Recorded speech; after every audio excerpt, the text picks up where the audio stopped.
Hello students, BA part था paper first western political thinkers के व्याख्यान की श्रृंखला में आज हम कार्ल मार्क्स पर चर्चा करेंगे। कार्ल मार्क्स की पहचान मार्क्सवाद के या समाजवाद के प्रणेता के रूप में तो हम करते ही हैं। कार्ल मार्क्स का जो कालखंड है वो 1818 ईस्वी से 1883 तक यानी कि 1883 तक का माना जाता है। कार्ल मार्क्स के बारे में ये कहा जाता है कि जिस युग में उनका जन्म हुआ और जिस युग में उनका देहांत हुआ वह युग भौतिक और तकनीकी उपलब्धियों का युग था। इस युग में जहाँ एक और हम देखते हैं भौतिक उपलब्धियाँ थी या भौतिकता की ओर हमारा आकर्षण बढ़ रहा था, वहीं दूसरी ओर मानव समुदाय में धार्मिक अविश्वास और धार्मिक शून्यता भी बढ़ती जा रही थी। और ये जो शून्यता सोसाइटी के अंदर हमको परिलक्षित हो रही थी कि जहाँ व्यक्ति एक और तो भौतिकतावाद की ओर आकृष्ट हो रहा है, वहीं दूसरी ओर वह धर्म के या धर्म का जो उसके जो धार्मिक दृष्टिकोण है वहाँ वह उसके विचार तार्किक प्रतीत नहीं हो रहे हैं। कार्ल मार्क्स ने इस शून्यता की या जो एक खालीपन सोसाइटी में उस समय व्याप्त हो रहा है उसकी पूर्ति वे अपनी वैज्ञानिक समाजवाद की धारणा के द्वारा करते हैं। जब हम कार्ल मार्क्स पर चर्चा करते हैं तो हम देखते हैं कि कार्ल मार्क्स 19वीं शताब्दी के एकमात्र समाजवादी लेखक नहीं हैं, यानी कि जिस समाजवाद की चर्चा कार्ल मार्क्स कर रहे हैं ऐसा नहीं है कि उनसे पूर्व ये विचारधारा प्रचलन में नहीं थी। उनसे पहले भी अनेक ब्रिटिश और फ्रांसीसी लेखक हुए जिन्होंने समाजवादी विचारधाराओं की एक अच्छी खासी फसल के एक अच्छा खासा वातावरण तैयार कर लिया था। तो इसमें सर्वप्रथम हम जिन विचारकों का नाम लेंगे जिन्होंने मार्क्स से पूर्व समाजवादी विचारधारा पर अपने विचार प्रकट किए, उनमें रिकार्डो, एडम स्मिथ और साइमन जैसे विचारों का हम नाम ले सकते हैं। ये जो सब लेखक थे या जो विचारक थे ये भी व्यक्तिवादी या उदारवाद की जो हस्तक्षेप की नीति थी उसके आलोचक थे, क्योंकि इनका ये विश्वास था कि व्यक्ति का जो अधिकतम हित है वो उसको अकेला छोड़ने में नहीं है बल्कि सामाजिक हित में ही उसका हित समाहित है। यानी कि वे व्यक्तिवाद के गुर विरोधी थे और सामाजिक हित और यहाँ पे वो राज्य की भी वकालत कर रहे हैं। मार्क्स के जब हम सिद्धांतों पर चर्चा करते हैं तो देखते हैं कि उनके कोई भी सिद्धांत मौलिक तो नहीं है, क्योंकि उनसे पूर्व जो भी समाजवादी चिंतक हैं या उन्होंने जिन सिद्धांतों की व्याख्या की है मार्क्स ने उनकी इंटरप्रिटेशन की है उसको आगे बढ़ाया है, क्योंकि स्वयं मार्क्स खुद ही वो जो उससे पूर्व थे जो भी समाजवादी विचारक हैं उनको यूटोपियन सोशलिस्ट कह करके संबोधित करता था। यूटोपियन यानी कि जो कल्पनावादी है। तो कार्ल मार्क्स का यह मानना था कि उससे पूर्व जो भी समाजवादी विचारक हैं वे कल्पनावादी समाजवादी हैं और वह उनको पसंद नहीं करता था। क्यों? क्योंकि उसका विश्वास था या उसका ये मानना था कि ये जो कल्पनावादी ये काल्पनिक समाजवादी हैं विचारक हैं ये पूंजीवाद की बुराइयों पर तो प्रहार करते हैं किंतु उस व्यवस्था का विरोध नहीं करते हैं। कार्ल मार्क्स का ये मानना था कि ये उस प्रकार के विचारक हैं जिनके पास में कोई ऐसा प्रोग्राम नहीं है जिसके द्वारा, या ऐसा कोई उनके पास में खाका तैयार नहीं है, कोई ऐसा फॉर्मेट नहीं है जिसके आधार पे वे समाज में पूंजीवाद का विरोध करेंगे या समाज से पूंजीवाद को उखाड़ के फेंक देंगे। जब हम मार्क्स के सिद्धांतों पर चर्चा करते हैं या उनको समझते हैं तो यह भी हम देखते हैं कि मार्क्स ने अपने जो समाजवादी विचारक हैं उन विचारों को उसने अनेक सोर्सेज जो उससे पूर्व में थे उनसे प्राप्त किया है। स्पेशली हम देखें तो ब्रिटिश और जो फ्रांसीसी समाजवादी विचारक हैं उन्होंने कार्ल मार्क्स को ईंट और औजार प्रदान किए जिससे उसने अपने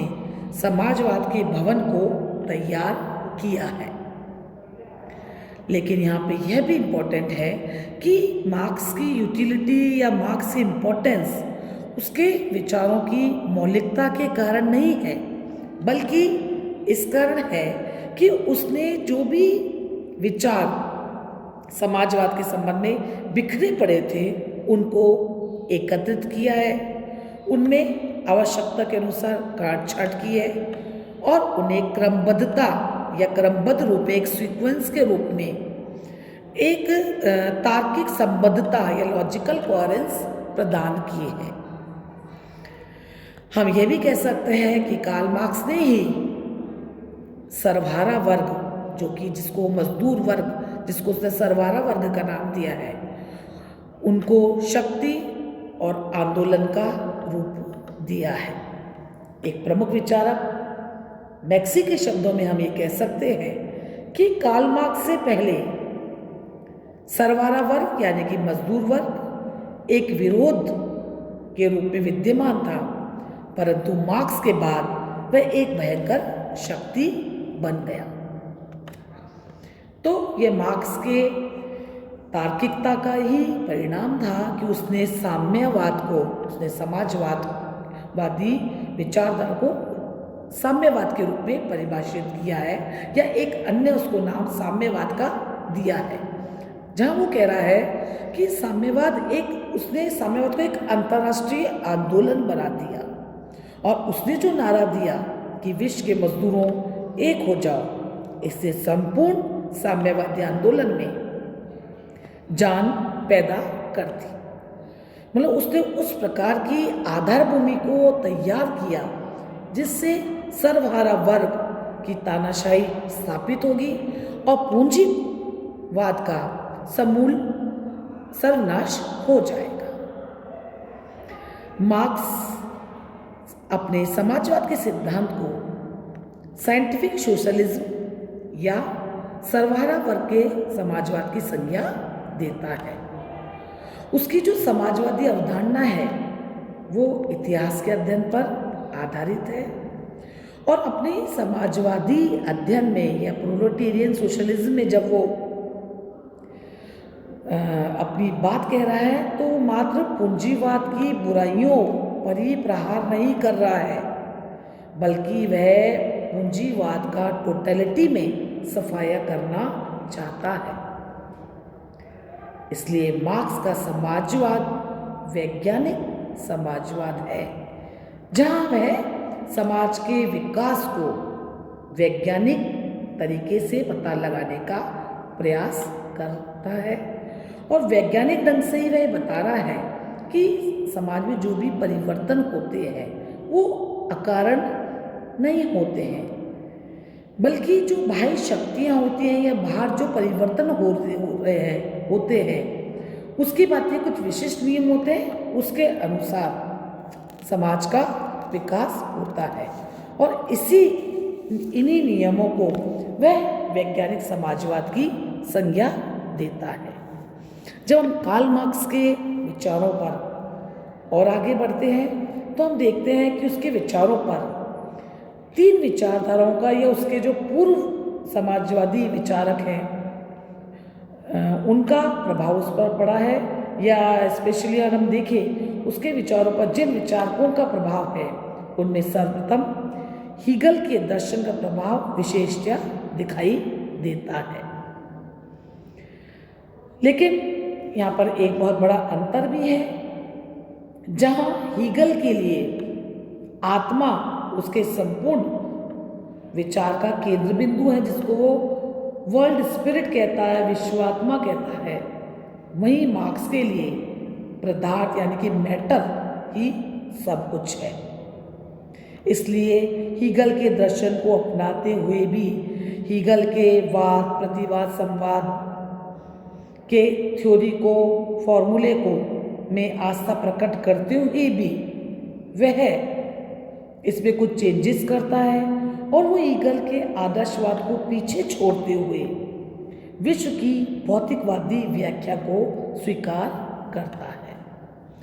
दूसरे जिस विचारकों का स्पेशली उन पर प्रभाव पड़ा वो फ्रेंच समाजवादी लेखक हैं। इन मार्क्स के विचारों पर फ्रांस के समाजवादियों का बहुत प्रभाव हमें दिखाई पड़ता है, जिसमें स्पेशली अगर हम देखें तो संत साइमन के विचारों से बहुत ज़्यादा प्रभावित थे। अपने सिद्धांतों को काल्पनिक समाजवादियों से दूर करने के एफर्ट में उसने समाजवाद के स्थान पर साम्यवाद शब्द का प्रयोग प्रारंभ किया और जो वर्ग संघर्ष का उसका जो वाक्यांश है या जो उसकी थ्योरी है उसमें उसने फ्रांसीसी विचारकों से ही प्राप्त किया है और जो वर्गविहीन समाज की जो कल्पना मार्क्स कर रहा है ये विचार उसने संत साइमन से प्राप्त किया है। वह सेंट साइमन के इस बात से बिल्कुल उनसे समर्थन देता था कि श्रम करने वालों को ही जीवित रहने का अधिकार है। और फ्रांसीसी समाजवादियों ने जो अमीर गरीब के संघर्ष की बात की है, मार्क्स ने भी उसी प्रकार पूंजीपति वर्ग यानी कि जो मालिक है, मजदूर जो सरवारा है, उसके संघर्ष की व्याख्या की है। इसके अतिरिक्त उसके विचारों पर ब्रिटिश समाजवादियों और अर्थशास्त्रियों का भी प्रभाव दिखाई देता है।